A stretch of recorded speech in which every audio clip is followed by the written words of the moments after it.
पैसे देने से तो घर में भी प्रॉब्लम पड़ती है ना। हाँ, तो आपने कितने पैसे किस तरह से ठगा दिए होंगे? मैंने तो बहुत पैसे बर्बाद कितने? अंदाजन मैं बता देता हूँ, मैंने 3-4 लाख रुपए लगा दिए हैं।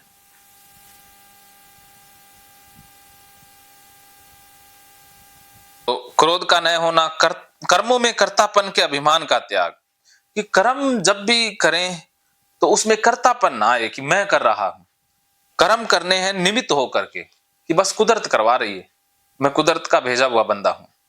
लेकिन हम ओसीडी में जो कर्म करते हैं वो कर्तापन से करते हैं, डर से, भय से, लालच से, कि अगर मैंने सफाई नहीं की तो घर में गंदगी फैल जाएगी और जिम्मेवारी मेरी होगी, तो मैं हूं ना।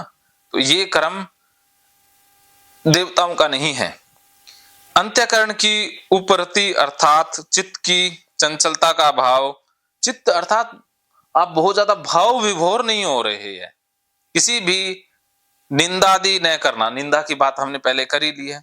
सब भूत प्राणियों में हेतु रहित दया, भी किसी लालच के कारण दया नहीं, कि आज हम किसी पर दया कर रहे हैं और सोच ये रहे हैं कि कल को मेरे पर दया करेगा, तो वो लालसा हो गई।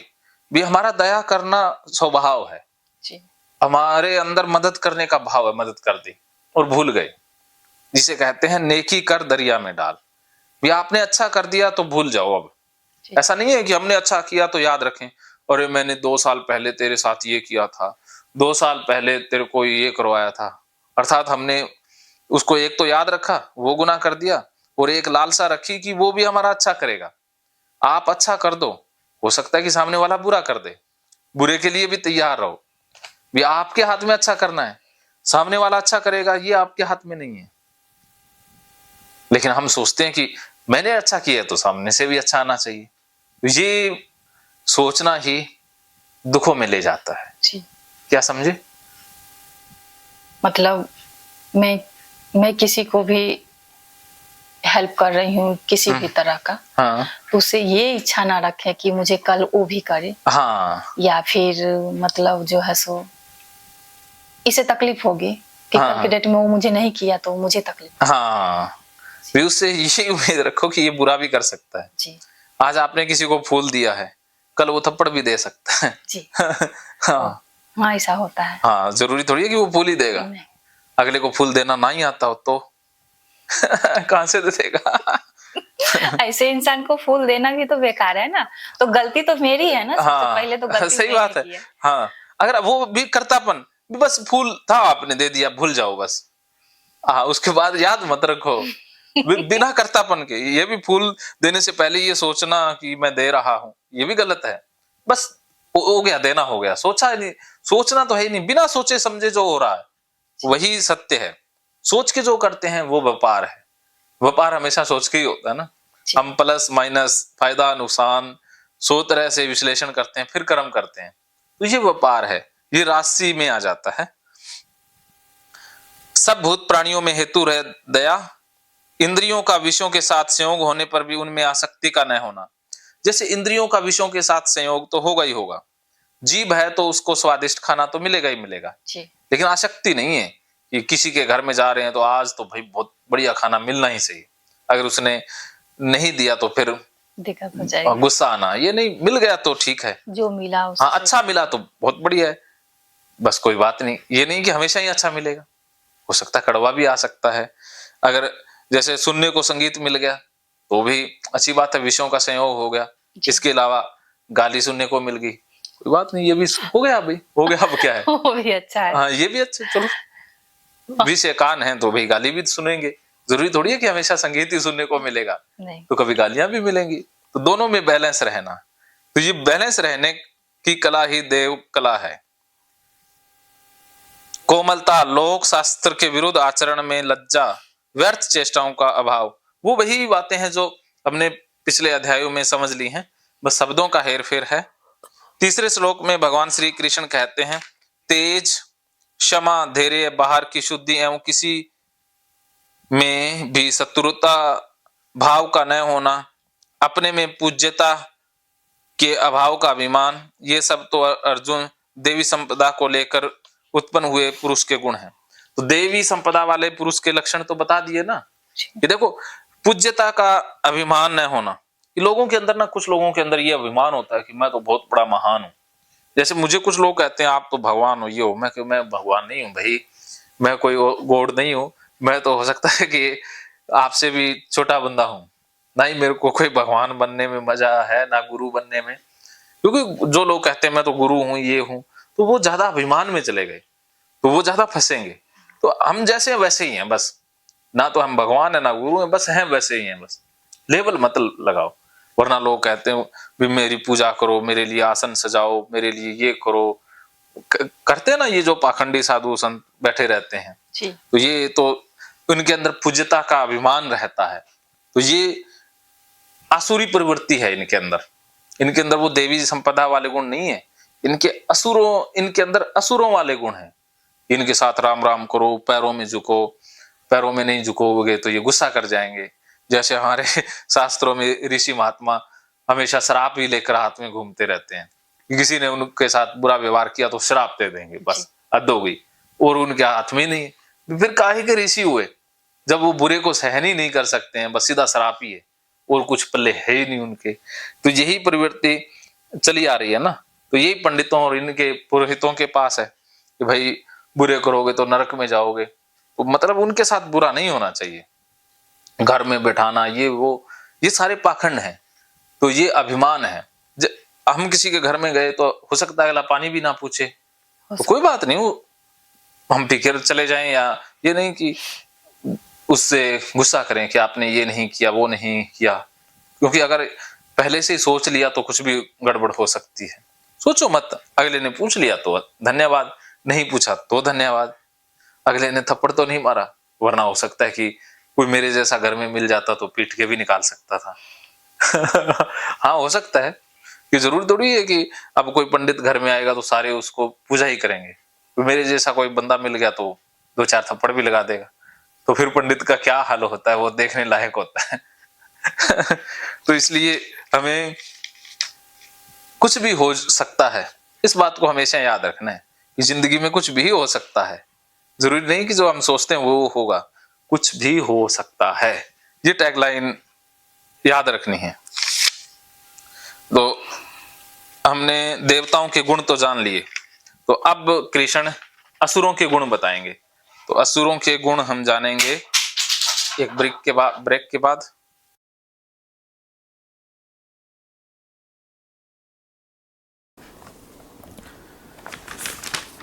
16वें अध्याय के पहले 3 श्लोकों में भगवान श्री कृष्ण देवताओं के गुण बता रहे हैं कि देव के क्या गुण हैं, क्या लक्षण हैं। तो वो लक्षण आपने समझ भी लिए हैं और जान भी लिए हैं। अब आगे 4थे श्लोक से भगवान श्री कृष्ण असुरी प्रवृत्ति वाले इंसानों के गुण बता रहे हैं, अर्थात असुर के क्या लक्षण हैं वो बता रहे हैं। हे पार्थ, दंभ, घमंड, अभिमान तथा क्रोध, कठोरता और अज्ञान भी ये सब आसुरी संपदा को लेकर उत्पन्न हुए पुरुष के गुण हैं। भगवान श्री कृष्ण ने एक खास बात ये भी बताई है कि इंसान कुछ प्रवृत्तियां लेकर के पैदा होता है, जिसमें ये गुण मुख्यतः पाए जाते हैं। कुछ इंसान देव संपदा को लेकर पैदा होते हैं और कुछ असुर संपदा को लेकर के पैदा होते हैं, जिसे मनोविज्ञान में पर्सनैलिटी डिसऑर्डर कहा जाता है। कुछ डिसऑर्डर ऐसे होते हैं जो हमारे जीन्स के थ्रू ही हमें मिल जाते हैं, जैसे एंटी सोशल पर्सनैलिटी डिसऑर्डर है, हिस्टोनिक है, जैसे बहुत सारे डिसऑर्डर ऐसे हैं। जो डिसऑर्डर हैं वो लगभग तो वही हैं जो जीन्स पर आधारित होते हैं। जो चीज़ें हम सीखते नहीं हैं, हमें अनुवांशिक रूप से मिल जाती है।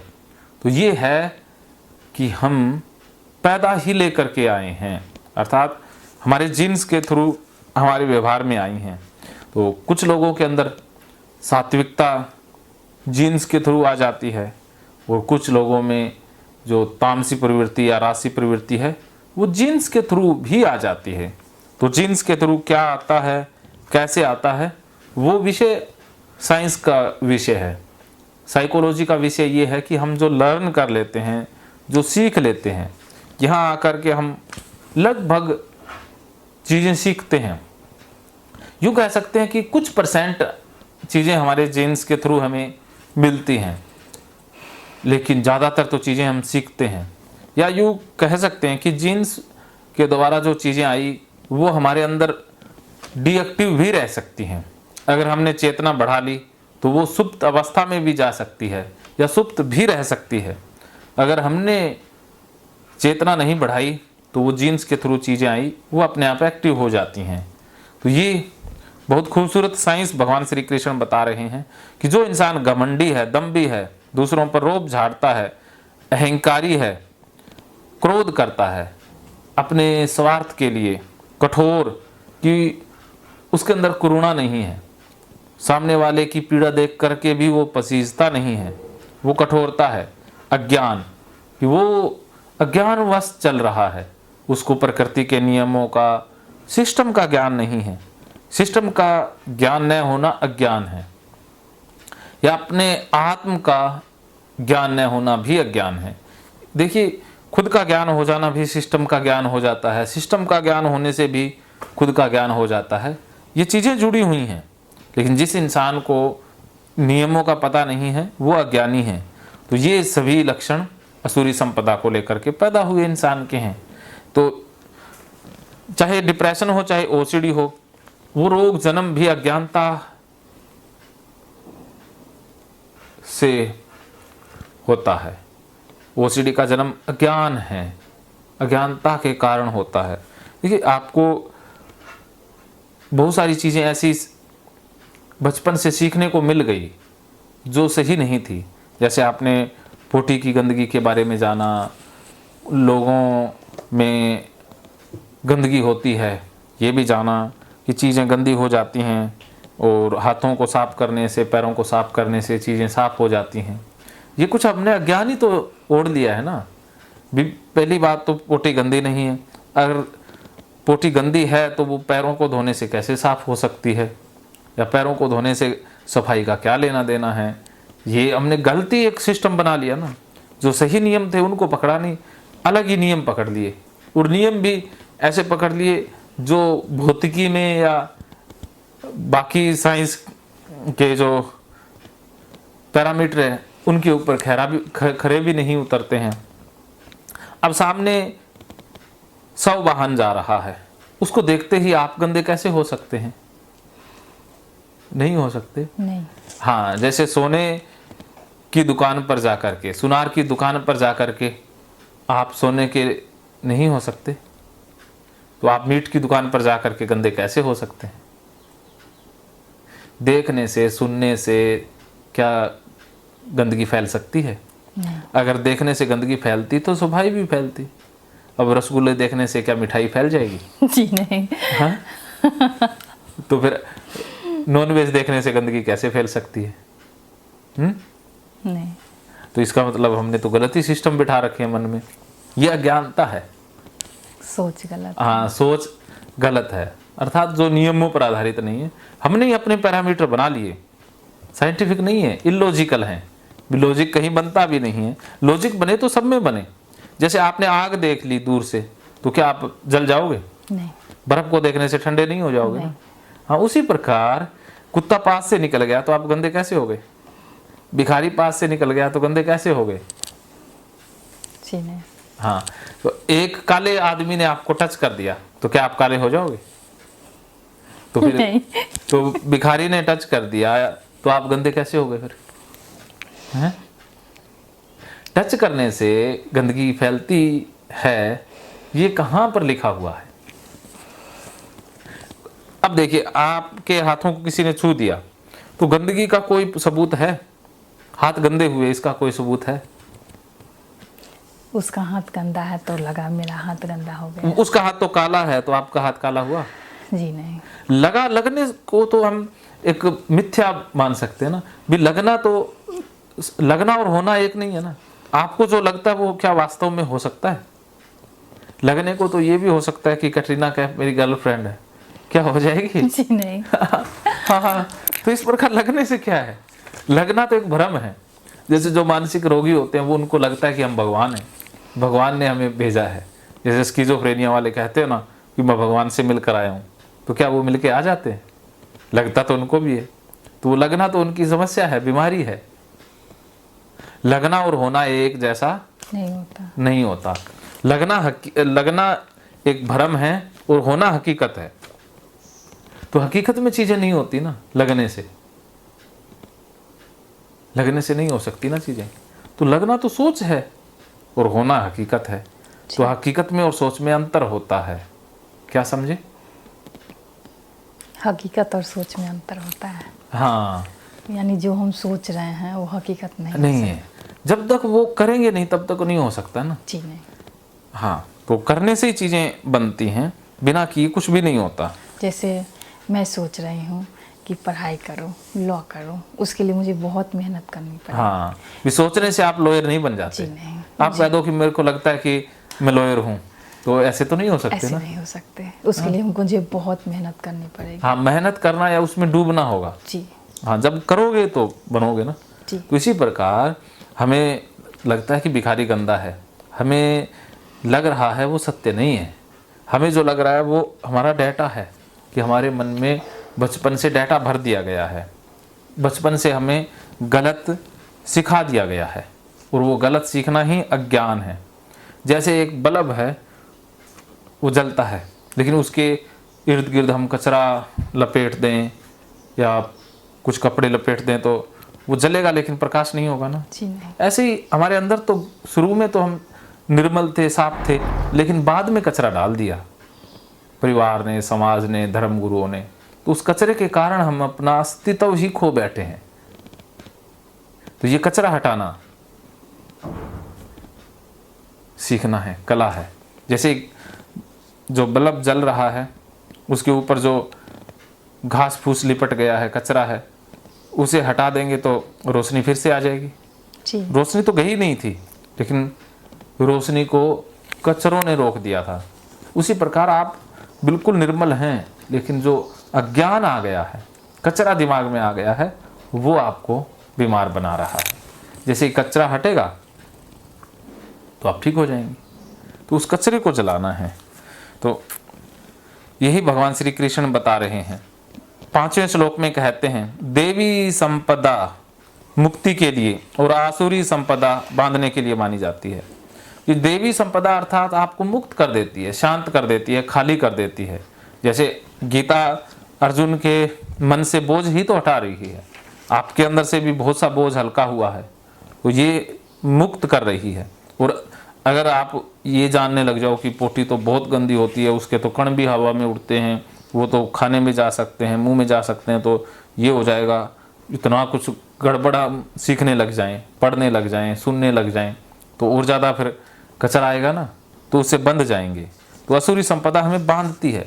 जो बातें, जो सूचना, जो ज्ञान आपको दुखी करता है, परेशान करता है, वो समझ लीजिएगा कि वो असुरी संपदा है। जिन बातों से, जिन सूचनाओं से हम शांत होते हैं, वो देवी संपदा है। क्या समझे?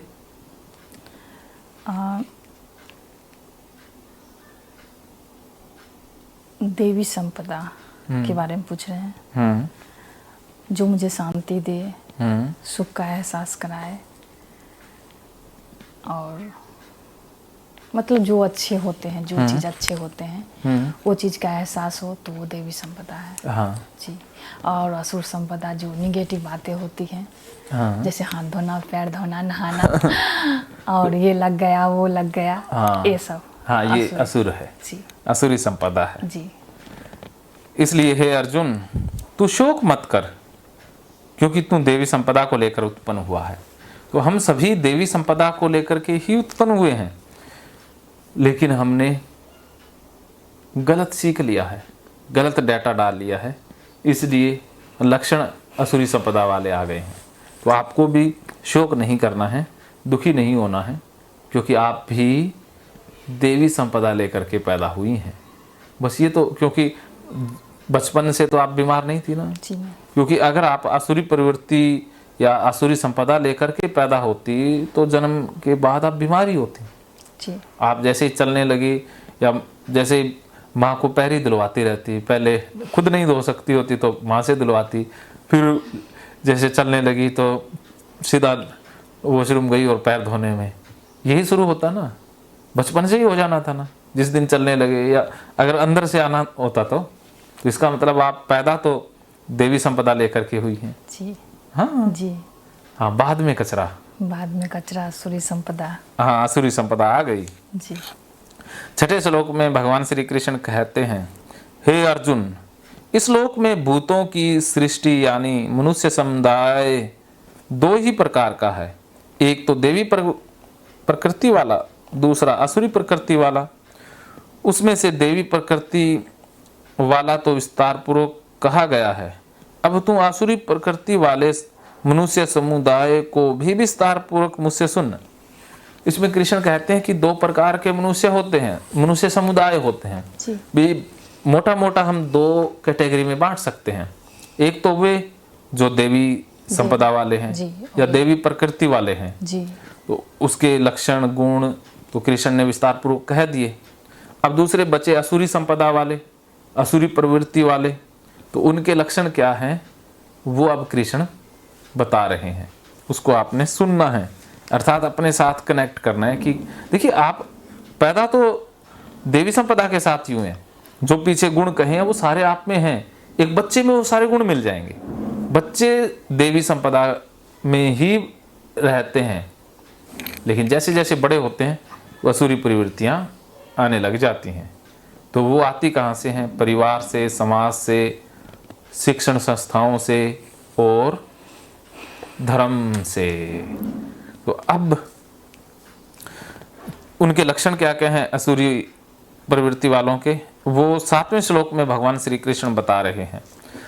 असुर स्वभाव वाले मनुष्य प्रवृत्ति और निवृत्ति इन दोनों को ही नहीं जानते, इसलिए उनमें न तो बाहर भीतर की शुद्धि है और न श्रेष्ठ आचरण है और न ही सत्य भाषण है। कि जो असुर संपदा वाले होते हैं उन मनुष्यों के को ज्ञान नहीं होता कि वो कि मन में जो प्रवृत्त हुआ है, जैसे आपके मन में विचार आ गया तो विचार अपना प्रभाव दिखाएगा ही दिखाएगा। जैसे आपके मन में किसी के प्रति दुर्भावना वाला विचार आया, बुरा विचार आया, तो वो आपकी बीपी भी बढ़ाएगा, हार्ट बीट भी बढ़ाएगा, सब कुछ करेगा। तो जो देवी संपदा वाले हैं वो जानते हैं कि अभी जो मेरे मन में आ गया वो अपना प्रभाव दिखाएगा और चला जाएगा, वो उसके ऊपर रिएक्ट नहीं करते, वो ये जान लेते कि हाँ आ गया। जैसे आप अब जब पोटी के सामने जाओगी तो विचार प्रवृत्त होंगे, लेकिन अगर घबरा गई और वहाँ से भाग गई तो वो असुरी प्रवृत्ति होगी। या वहाँ जाके आप ये समझ गई कि हाँ कचरा है, जो मैंने देखा वो सूचना आँखों से कचरे के साथ मिल गई है और कचरा तो ये पड़ा हुआ है कि ये गंदा है, तो वो अपना प्रभाव दिखाएगा। कचरे ने अपना काम करना है तो वो आपके शरीर में भी लक्षण पैदा करेगा, घबराहट, बेचैनी, पसीना। लेकिन आपको होगी कि ये तो रिएक्शन हो रहा है, जैसे केमिकल आपस में मिलते हैं तो कोई तीसरा केमिकल बन जाता है, तो वैसे ही आंखों ने देखा और अंदर कचरा पड़ा हुआ है तो दोनों का मिलन हुआ, तो अब उसका रिएक्शन शरीर और मन पर हो रहा है।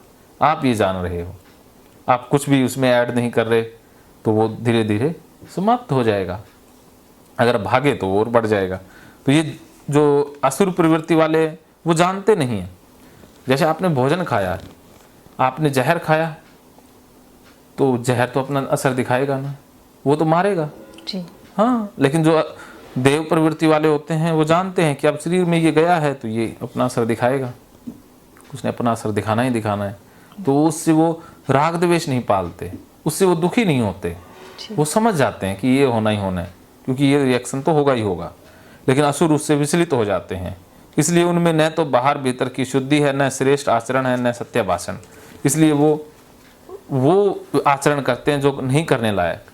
जो ज्ञानी है वो आचरण अपना बदलेगा नहीं ना, उसके मन में कोई विचार आ गया, कुछ दुर्भावना पैदा हो गई, तो वो ऐसा नहीं है कि तपाक से गुस्सा करेगा, मारने पीटने पर उतारू हो जाएगा। जैसे आपने ये समझ लिया कि इसने मेरे साथ ठगी किया, धोखा किया है, तो आपके मन में आ जाएगा हाँ इसने किया, उसकी वजह से मेरे अंदर ये दुर्भावना पैदा हो गई।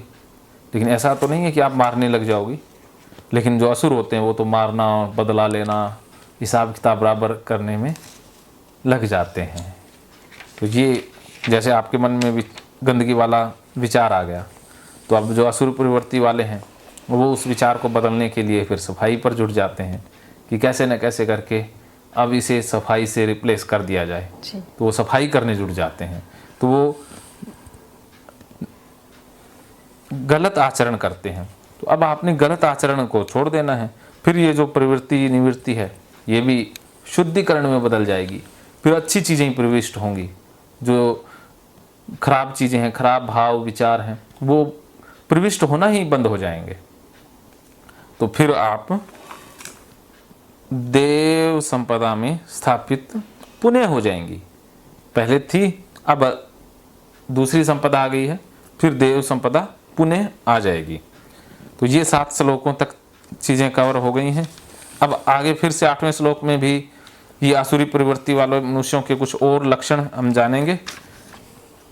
तो अभी पेट पूजा कर ली जाए, क्योंकि भूखे पेट तो भजन भी नहीं होते हैं। आप सोचोगे कि गीता का ही पाठ सुना रहे हो, कुछ पेट का भी ख्याल रखो। आज समय का पता नहीं चला। अरे वाह, समय का पता ना चलना ही मन की स्पीड फास्ट होने का लक्षण है। आपको समय का एहसास हो रहा है तो स्पीड स्लो है, तो आप समझिए कि अब डाटा सेकंडों में कट जाएगा। जो कचरा है ना वो सेकंडों में साफ हो जाएगा। चलो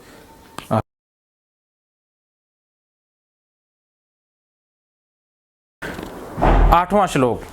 वे आसुरी प्रकृति वाले मनुष्य कहा करते हैं कि जगत आश्रय रहित, सर्वदा असत्य और बिना ईश्वर के अपने आप केवल स्त्री पुरुष के संयोग से उत्पन्न है। अतः केवल काम ही इसका कारण है, इसके सिवा और क्या। तो देखिए, आसुरी प्रवृत्ति वाले व्यक्ति वो होते हैं जो कर्तापन के अभिमान में जीते हैं, और इसके अलावा वो घोर नास्तिक के साथ साथ कट्टर भी होते हैं। जो असली मनुष्य है या जो परमात्मा में स्थित मनुष्य है वो ना आस्तिक होगा ना नास्तिक होगा, वो स्वास्तिक होगा।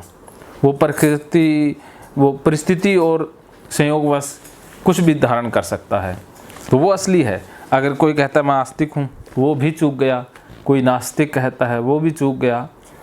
तो इसीलिए कृष्ण कहते हैं कि जो आसुरी प्रकृति वाले मनुष्य कहा करते हैं कि जगत की, इस जगत में आश्रय नहीं है, कि वो निराशावादी बातें ज़्यादा करते हैं। सर्वदा असत्य, कि ये असत्य है, यहाँ कुछ भी सत्य नहीं है। लेकिन जो हमारे सामने है वो सत्य है, उसमें डूब जाना है। जो पास्ट में हुआ वो भी असत्य है, फ्यूचर में होगा वो भी असत्य है। सत्य सिर्फ वर्तमान है, अभी जो है, बस इसी को डूब करके एंजॉय करना है, इसी में खो जाना है। और बिना ईश्वर के अपने आप केवल स्त्री पुरुष के संयोग से उत्पन्न है, कि ये संसार अपने आप, देखिए संसार एक नियम के अनुसार चल रहा है। बिना नियम के यहाँ कुछ भी नहीं हो रहा। स्त्री पुरुष के संयोग से जो संतान उत्पन्न होती है वो भी एक नियम के आधार पर होती है। उसमें करने वाली प्रकृति है, प्रकृति ने ये सब कुछ किया है। तो कुछ लोग प्रकृति को अपने आप कह देते हैं, कुछ प्रकृति को कर्ता मान लेते हैं। तो अतः केवल काम ही इसका कारण है, कि सिर्फ और सिर्फ काम नहीं है, इसके अलावा और भी बहुत सारी चीज़ें हैं जो अस्तित्व रखती हैं। काम का जो अस्तित्व है वो है वंश वृद्धि, कि आगे जनरेशन को बढ़ाना। उसके लिए कुदरत ने या प्रकृति ने काम के अंदर प्लेजर डाल दिया है, ताकि मनुष्य आगे से आगे बढ़ता रहे। तो 9वें श्लोक में कृष्ण कहते हैं, इस मिथ्या ज्ञान को अवलंब करके जिनका स्वभाव नष्ट हो गया है तथा जिनकी बुद्धि मंद है, वे सबका अपकार करने वाले कुकर्मी मनुष्य केवल जगत नाश के लिए ही समर्थ होते हैं। कि ऐसे इंसान कुकर्मी होते हैं जो ना खुद का भला करते हैं ना दूसरों का, और जगत का नाश करते हैं। अर्थात वो विध्वंसक कार्यों में लगे रहते हैं। जैसे जो वैज्ञानिक अच्छे आविष्कार करते हैं वो देवता है या देव संपदा से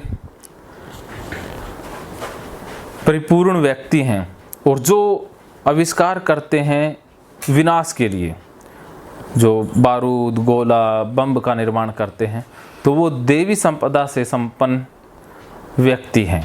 वो असुर संपदा से संपन्न व्यक्ति हैं।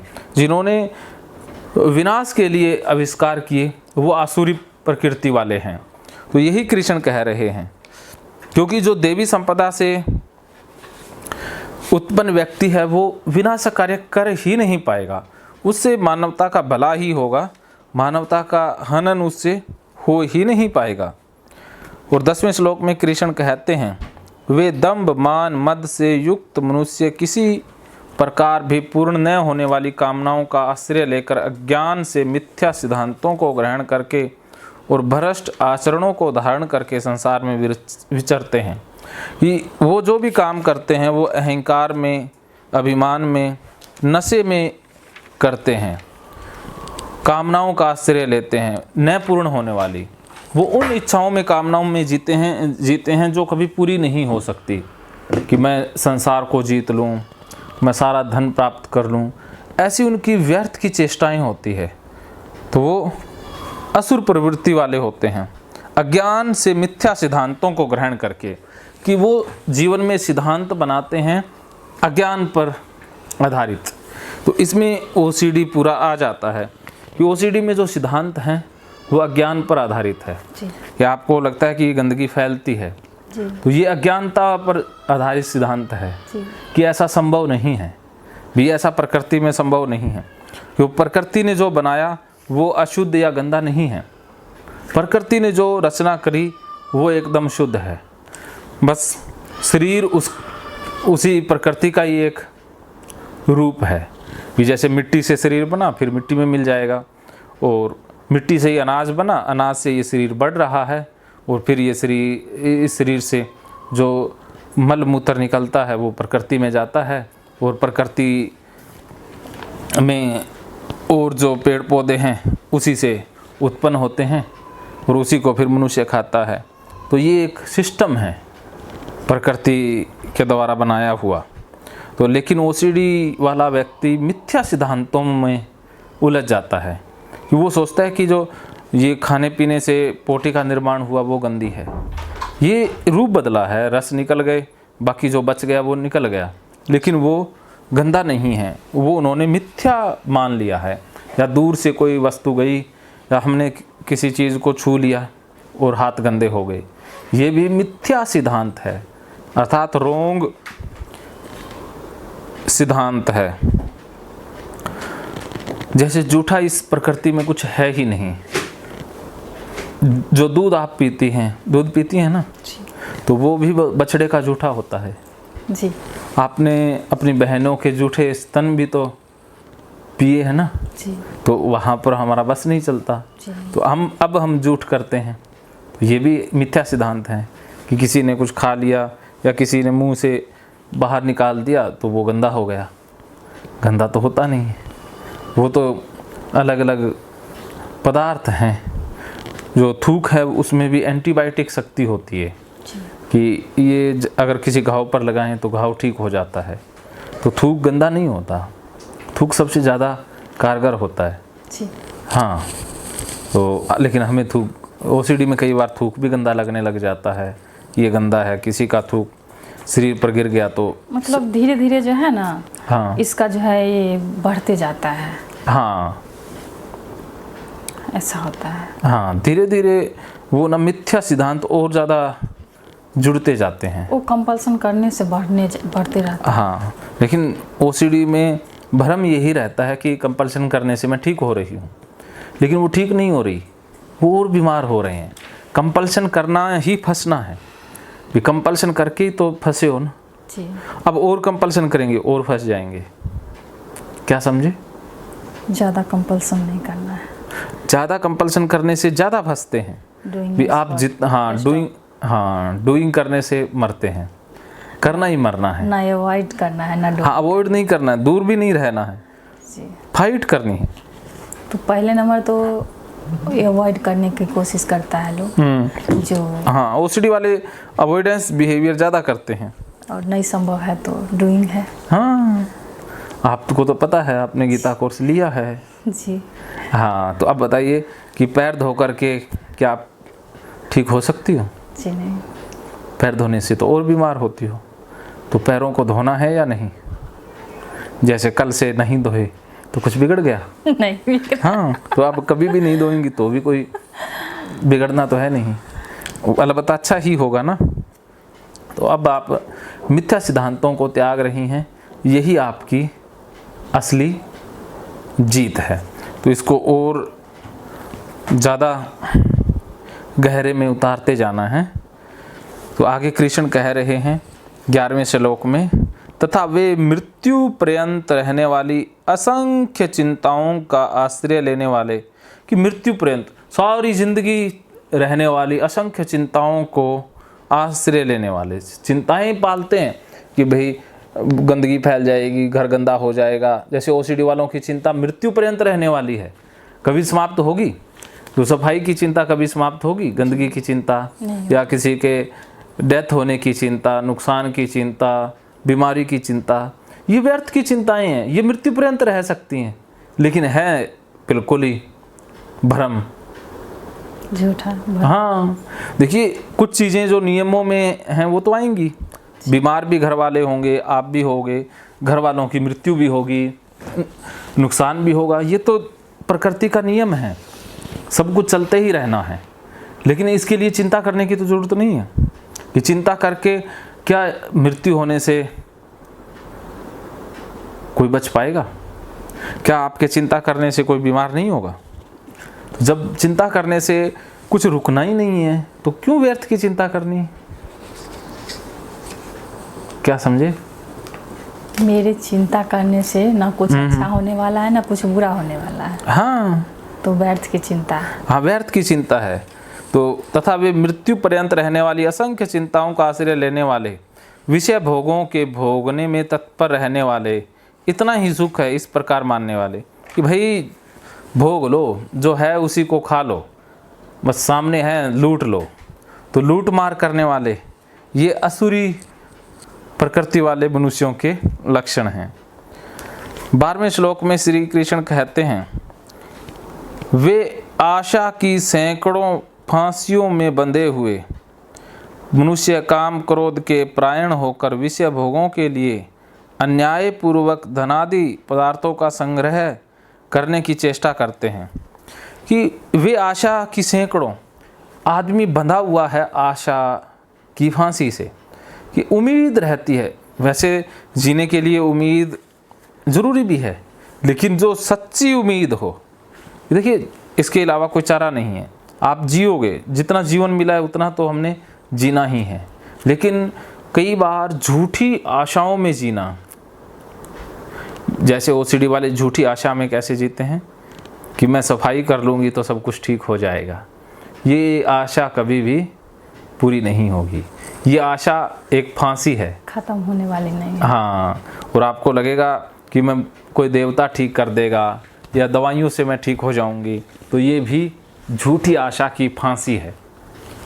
तो दवाई भी नहीं ठीक कर पाएगी, ना कोई देवी देवता, ना कोई बाबा, ना पूजा पाठ से आप ठीक होने वाले, ना ही सफाई करके, कंपल्शन करके तो ठीक होंगे नहीं।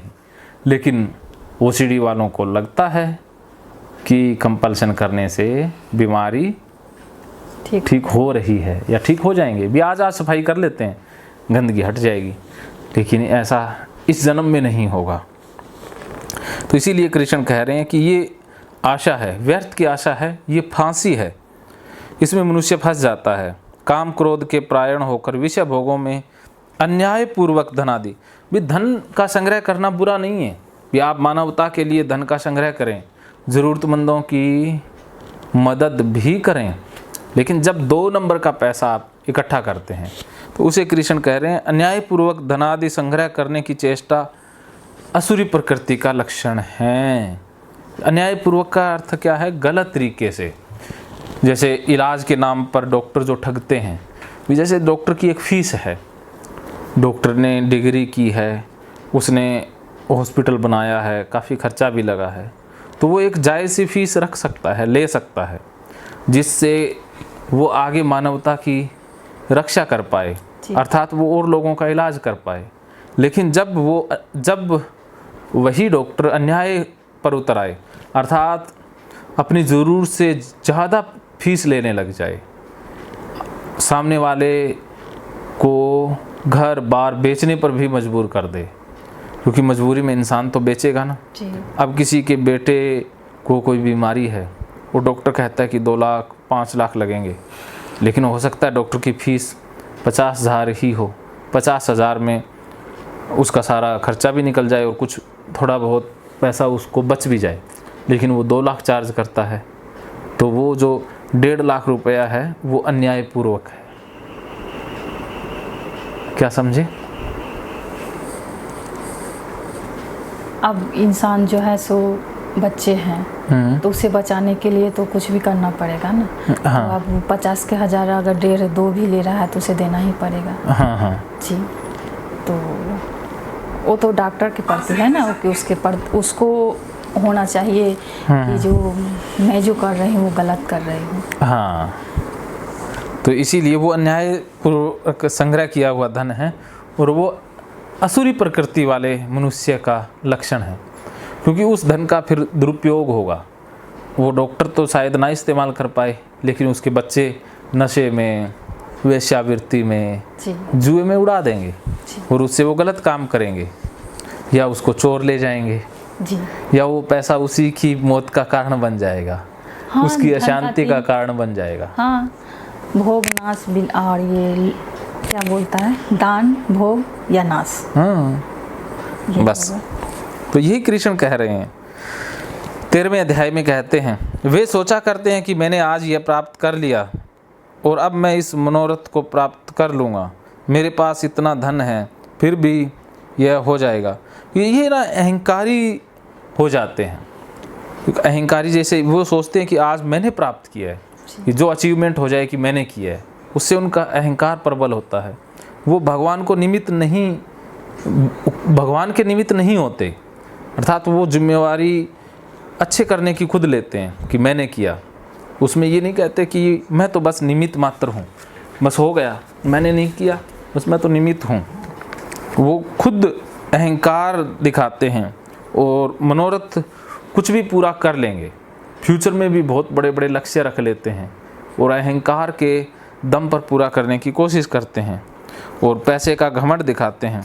वे सभी असुर हैं, ये असुरी प्रकृति वाले हैं। 14वें अध्याय में कृष्ण कहते हैं, वह शत्रु मेरे द्वारा मारा गया और उन दूसरे शत्रुओं को मैं मार डालूंगा। मैं ईश्वर हूँ, ऐश्वर्य को भोगने वाला हूँ, मैं सब सिद्धियों से युक्त हूँ और बलवान तथा सुखी हूँ। जो असुरी व्यक्ति है वो अहंकार की इंतहा कर बैठता है। वह कहता है कि मैंने मारा, मैं शत्रुओं को मार रहा हूँ और दूसरे शत्रुओं को भी मार डालूंगा, मैं ही भगवान हूँ। वो कहते हैं मैं ही हूँ सब कुछ और ऐश्वर्य भोगने वाला हूँ, मैं यहाँ आनंद के लिए आया हूँ, मैं सब सिद्धियों से युक्त हूँ, कि मेरे पास बहुत सी कलाएं हैं, मैं ही ताकतवर हूँ। उनके अंदर मैं बहुत बड़ा हो जाता है। 15वें और 16वें श्लोक में भगवान श्री कृष्ण कहते हैं, मैं बड़ा धनी और बड़े कुटुंब वाला हूँ। उनको अपने धन का अभिमान होता है। वैसे उनका धन ज़्यादातर 2 नंबर का ही होता है, क्योंकि 2 नंबर का धन ही ज़्यादातर दंभ ले आता है, अभिमान ले आता है। जो 1 नंबर से पैसा कोई भी व्यक्ति कमाता है, वो पैसा अहंकार को नहीं बढ़ाएगा, वो उसकी शांति को बढ़ाता है, उसके आनंद को ही बढ़ाता है। तो सही मार्ग से कमाया हुआ पैसा कमाने वाले को शांति, खुशी देता है, और 2 नंबर से कमाया हुआ पैसा अहंकार देता है। मैं बड़ा धनी और कुटुंब वाला हूँ, कि मैं तो ब्राह्मण कुटुंब से हूँ, मैं तो ब्राह्मण कुल से हूँ। तो वो कुल का भी अहंकार पालते हैं, और अगर दूसरे कुल के हैं, जैसे ये दलित है, ये नीच जाति का है, तो उससे वो नफरत करते हैं। मेरे समान दूसरा कौन है, मैं यज्ञ करूँगा। ये पंडित करते हैं ना, हम तो ये हवन करते हैं, हम तो शुद्ध आत्मा हैं, और ये पता नहीं कि उनसे अशुद्ध कोई है नहीं। दान दूंगा, या कई बार कहते हैं ना मैं हूँ देने वाला। हम देने वाले नहीं हैं, पैसा हम तो माध्यम हैं कि किसी का काम आ जाए, और कुछ भी नहीं। आमोद प्रमोद करूँगा, इस प्रकार अज्ञान से मोहित रहने वाले तथा अनेक प्रकार से भ्रमित चित्त वाले मोह रूप जाल से समावृत और विषय भोगों में अत्यंत आसक्त आसुर लोग महान अपवित्र नरक में गिरते हैं। कि वो नरक का मतलब ये है कि वो निम्न मानसिक अवस्था में रहते हैं, कि उनकी जो मन की अवस्था है वो बहुत निम्न होती है, जिसमें दुख, चिंता, डर, घबराहट, भय हमेशा बना ही रहता है। तो ऐसे व्यक्ति नरक में गिरते हैं। नरक मन की ही अवस्था है, जो दुख की अवस्था है। 17वें श्लोक में कहते हैं, वे अपने आप को श्रेष्ठ मानने वाले घमंडी पुरुष धन और मान के मद में युक्त होकर केवल नाम मात्र के यज्ञों द्वारा पाखंड से शास्त्र विधि रहित यजन करते हैं। वे अहंकार, बल, घमंड, कामना, क्रोध आदि परायण और दूसरों की निंदा करने वाले पुरुष अपने और दूसरों के शरीर में स्थित मुझ अंतर्यामी से द्वेष करने वाले होते हैं। कि वो परमात्मा से द्वेष करते हैं कि परमात्मा कोई और नहीं है, मैं ही हूँ। वे अहंकार मद नशे में जीते हैं। 19वें श्लोक में भगवान कहते हैं, उन द्वेष करने वाले पापाचारी कुकर्मी नराधमों को मैं संसार में बार बार आसुरी योनियों में ही डालता हूँ। आसुरी योनियों में डालने का मतलब क्या है कि क्रोध से क्रोध उत्पन्न होता है, दुख से दुख उत्पन्न होता है, लालच से लालच ही उत्पन्न होता है। तो उनकी जैसी मानसिक दशा है, जैसी अवस्था है, उससे वैसी ही दशा और अवस्था पैदा होती है। अर्थात वो नरक में ही हैं तो वो और नरक में जाते रहते हैं। तो दुखी व्यक्ति और ज़्यादा दुखी होगा, क्योंकि दुख और ज़्यादा दुख को ही ले आता है और सुख सुख को ले आता है। तो जो पहले ही नीच काम कर रहा है वो और ज़्यादा नीच काम करने लग जाता है। जैसे कुछ अपराधी देखे होंगे ना, कि वो एक अपराध करने के बाद बहुत ज़्यादा अपराधी बड़े बन जाते हैं। हाँ, उसको धीरे धीरे अति हो जाता है। हाँ, अति होता जाता है ना। यही कृष्ण कह रहे हैं। जैसे ओसीडी में आप उलझे तो एक बार शुरू हो गया तो फिर बढ़ता ही गया, अति होने लग गया ना। भी एक बार हाथ धोने से या 2-4 मिनट एक्स्ट्रा लगाने से शुरू हुई कहानी, आखिर में घंटों तक पहुंच गई ना। तो ये देखिएगा कि एक बार अगर आप जाल में फंसने लग गए तो फिर वो फंसते ही जाएंगे। और अगर आप अब धोएंगे कि थोड़ा सा धो लेते हैं, चलो एक बार तो धो लेते हैं, कंपल्सन थोड़ा सा भी करोगे तो भी आप फंसते ही जाओगे, क्योंकि भटक रहे हैं ना, गलत दिशा में ही आगे बढ़ रहे हैं। चाहे आप गलत दिशा में एक कदम बढ़ाओ लेकिन गलत तो जा रहे हो ना, सही दिशा में चाहे एक कदम बढ़ाओ लेकिन सही तो जा रहे हो ना। तो कंपल्सन रोकना और सही काम करना, चाहे थोड़ा कर लो लेकिन करो। अगर आपने कंपल्सन किया, चाहे थोड़ा किया, लेकिन वो भी एक दिन बहुत बड़ा हो जाएगा। हे अर्जुन, वे मूढ़ मुझको न प्राप्त होकर ही जन्म जन्म में असुर योनि को प्राप्त होते हैं, फिर उससे भी अति नीच गति को प्राप्त होते हैं, अर्थात घोर नरक में गिरते हैं। तो यही कृष्ण विज्ञान बता रहे हैं कि वो एक बार नीचे जाने लगे तो वो नीचे ही जाते हैं, एक बार दलदल में धंसने लग जाएं तो वो दलदल में धंसते ही जाएंगे, वो बाहर नहीं निकल पाते हैं, वो और ज़्यादा नरक में जाते हैं। जैसे ओसीडी में आप एक बार फंसे तो और ज़्यादा फंसते ही गए ना, ज़्यादा फंसते जा रहे हो, साल दर साल और ज़्यादा फंसोगे। तो एक बार गलत होना आरंभ हो गया तो वो गलत ही बढ़ता जाएगा, सही नहीं होगा। फंसते हाँ, भी आप कंपल्सन करके कभी भी ठीक नहीं हो पाओगे। कंपल्सन करने से और बीमार होगे, और ज़्यादा डाटा ऐड होता रहेगा। आपको लगता है कि मैं साफ सफाई करूँगी या मैं दूर रहूँगी, अवॉइड करूँगी, इससे मैं ठीक हो रही हूँ, इससे ठीक नहीं हो रहे, इससे और ज़्यादा फंसते जा रहे हो, इससे और ज़्यादा नरक में गिरते जा रहे हो। तो ये समझ लेना, कंपल्सन करना ही नरक में जाना है। नरक और कहीं नहीं है, सिर्फ कंपल्सन ही नरक है, और स्वर्ग है कंपल्सन से मुक्ति। 21वें श्लोक में कृष्ण कहते हैं, काम, क्रोध तथा लोभ ये 3 प्रकार के नरक के द्वार सर्व अनर्थों के मूल और नरक की प्राप्ति हेतु होने से यहाँ काम, क्रोध, लोभ नरक के द्वार है। तो नरक के द्वार क्या है कि आप लालच करते हो, आप डरते हो, क्रोध करते हो और ज़बरदस्ती किसी के साथ करते हो, तो ये नरक का द्वार है कि इससे नरक में ही बंधा जाता है। काम, क्रोध, लोभ, ये 3 नरक के द्वार हैं। ये काम की वासना वाला काम कि जिसमें खुद का स्वार्थ जुड़ा हो, दूसरे का अहित हो। क्रोध कि आप अपने भावों पर संयम नहीं रख पा रहे हैं। लोभ कि आप अपने स्वार्थ की ही सोच रहे हैं।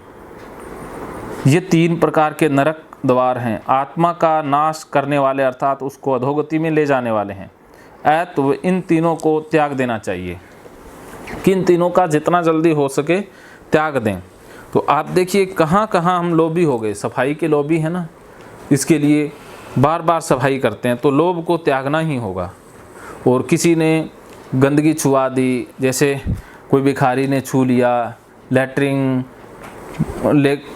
जैसे लैट्रिन वैसे किसी को लगती तो नहीं है, लेकिन कोई वॉशरूम गया और बिना हाथ धोए आ गया या जूते चप्पल लेकर के कमरे में आ गया, तो क्रोध उत्पन्न होता है। तो वो शत्रु है, उससे आप अधोगति को प्राप्त होंगे। अधोगति अर्थात मन की निम्न गति। मन की निम्न गति तो गुस्सा, तनाव, बेचैनी, घबराहट। तो एक मच्छर ने आपकी गति नहीं बिगाड़नी है, ठीक है? तो मच्छर को नहीं मारना। मच्छर नहीं था कि क्या था? मकड़ी था। मकड़ी था, कोई नहीं, आने दो, प्रकृति है, आएगा। प्रकृति ने भेजी है कि आपका इम्तिहान ले पाए कि आप क्या सोच रही हैं। आने दे, मकड़ी को बुलाइए कि आजा बहन, तेरा स्वागत है। बहन भाई भी हो सकता है। जो भी मान लो। हाँ, तो ये भगवान श्री कृष्ण अर्जुन को बता रहे हैं। तो हे अर्जुन, इन तीनों के द्वारों से मुक्त पुरुष अपने कल्याण का आचरण करता है, इससे वह परम गति को जाता है, अर्थात मुझको प्राप्त होता है। जिसने काम, क्रोध, लालच सब कुछ छोड़ दिया तो उसकी स्पीड फास्ट हो जाती है, तो वो परमात्मा को प्राप्त हो जाता है। मन की उच्चतम स्पीड परमात्मा और मन की निम्नतम स्पीड अधोगति अर्थात नरक। 23वें श्लोक में कृष्ण कहते हैं, जो पुरुष शास्त्र विधि को त्याग कर अपनी इच्छा से मनमाना आचरण करता है, कि जो प्रकृति के नियमों को त्याग देता है, कि यहाँ पर नियम है ना, सर्व हिताय सर्व सुखाय, जियो और जीने दो, ये शास्त्र विधि का नियम है। लेकिन जो मनुष्य मनमाना अर्थात अपना सोचता है कि मेरा पेट भर जाए, इसके लिए 100 लोगों को मैं भूख भी मार दूं, जैसे कुछ लोग रिश्वत लेते हैं, 2 नंबर से पैसा इकट्ठा करते हैं, गलत काम करते हैं, वो शास्त्र विधि को त्याग देते हैं, अर्थात नियमों को ताक पर रख देते हैं, तो वह न सिद्धि को प्राप्त होता है, न परम गति को, न सुख को। तो ऐसा व्यक्ति दुखी हो जाता है। आपने देखा होगा कि जो आज अन्याय कर रहा है, गलत कर रहा है, वो कुछ ही समय में मारा जाता है।